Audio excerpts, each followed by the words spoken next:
There's no evidence that I could find proving that plant foods are good for us. Yeah, a doctor really said that this month. We'll get into that. But also in today's episode, a popular Instagrammer takes shots at vegans, Panda Express launches new vegan options, a vegan athlete wins the world's toughest race, we've got an amazing cute animal segment later on, and there's a ton more in this jam-packed episode. I'm Brock Lee. Welcome to World Vegan News. Strap yourself in, because we're going to the vegan stratosphere.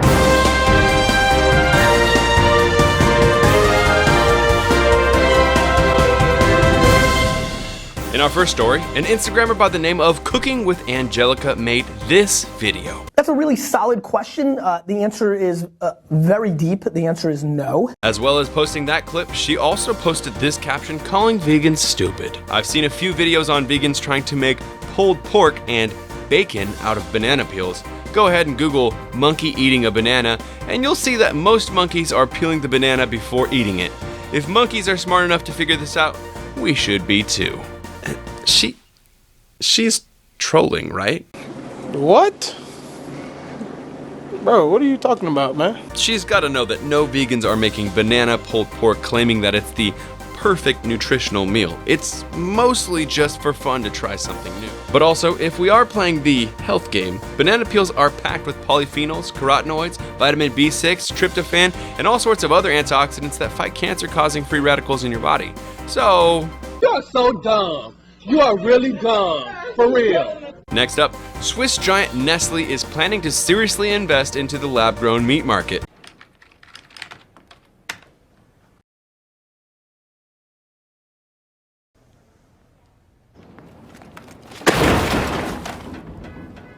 Nestle is actually the parent of a few vegan brands such as Sweet Earth, which is found in Target, and Garden Gourmet, which offers the sensational burger in Europe. The Swiss food giant is in talks with Israel-based cultured meat startup Future Meat Technologies to explore the potential of cultured meat components that do not compromise on a taste or sustainability. Oof. A lot of people hate Nestle already, and if they become the lab-grown meat monopoly overlords of the future, it's not gonna be good. Oh no!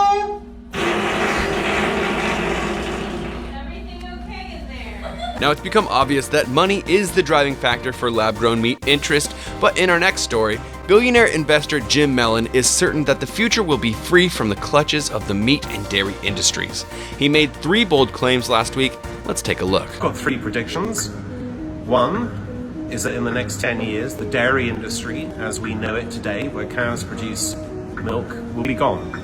It will be plant-based alternative milks. Or milks made by precision fermentation. The second prediction is that also within 10 years, the meat industry will be half either plant-based foods or foods derived from what's called cellular agriculture.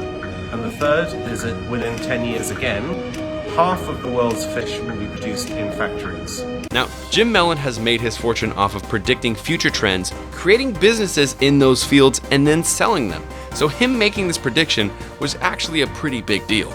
He's heavily invested in a lab-grown meat company called Agronomics, and he's smelling the money and will push hard to make this change go forward. Tell them to bring me my money.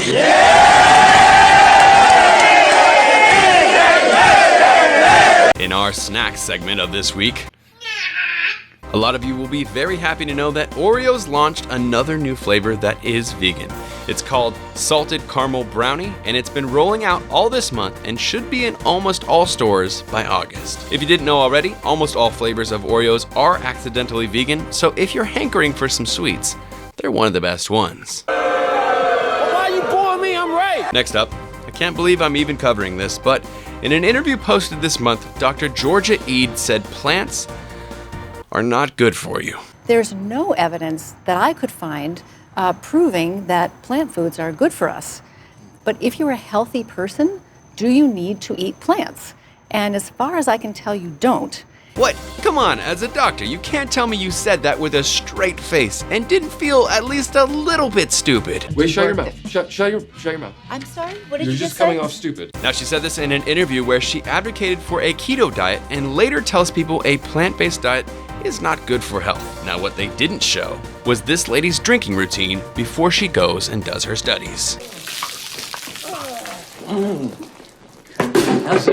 In our next story, and this one's pretty awesome, 45-year-old vegan ultra runner Harvey Lewis just snagged first place in this year's Badwater 135 race. This is highly regarded as the world's toughest race, and it was popularized by David Goggins in 2018. I'm back, motherfucker! I'm back! Your dehydration? Fuck it. Lick your motherfucking lips. The start line of the race is at Badwater Basin, Death Valley, which is at 85 meters below sea level, and the finish line is at Whitney Portal, which is the highest point in the contiguous United States at 2,530 meters, and he finished in just 25 hours and 50 minutes. Lewis stopped eating meat in 1996, and he says, quote, "I drink no milk, I live entirely on plant-based products, and I can run a 24-hour race, hitting over 158 miles, and then run to school the very next day." So when it comes to all the doctors and other goofy people on Instagram claiming that vegans are getting undernourished by eating plants, and we should all be keto, I'd love to see how you'd perform after eating a breakfast of bacon, butter, and eggs. Oh God, your poor heart.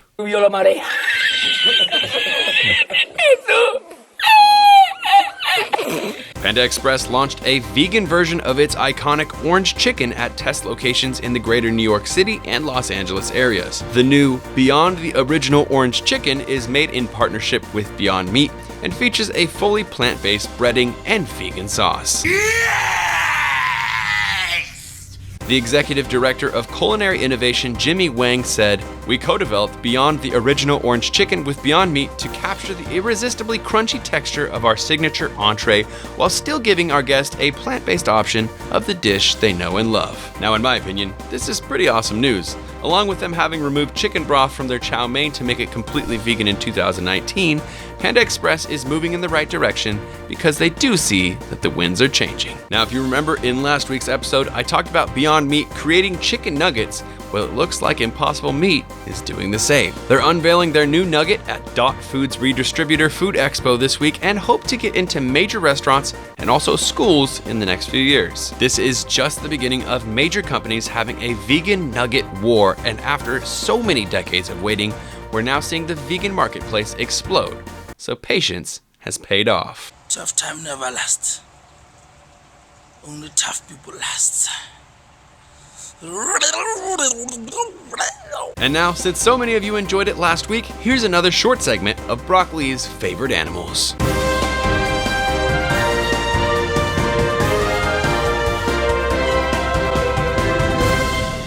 Are you hungry? Are you hungry? Are you hungry? Panda, say I love you.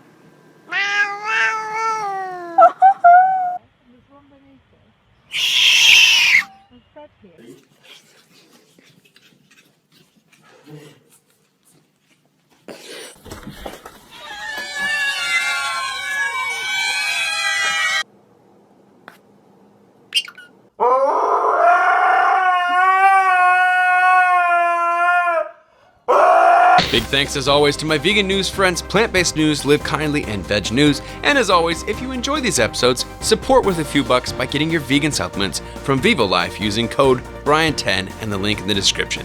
These episodes do take a great deal of effort, and your support is definitely appreciated. You're all amazing. Thanks for coming back, and watch previous episodes by clicking the World Vegan News playlist, and I'll see you all in the very next episode.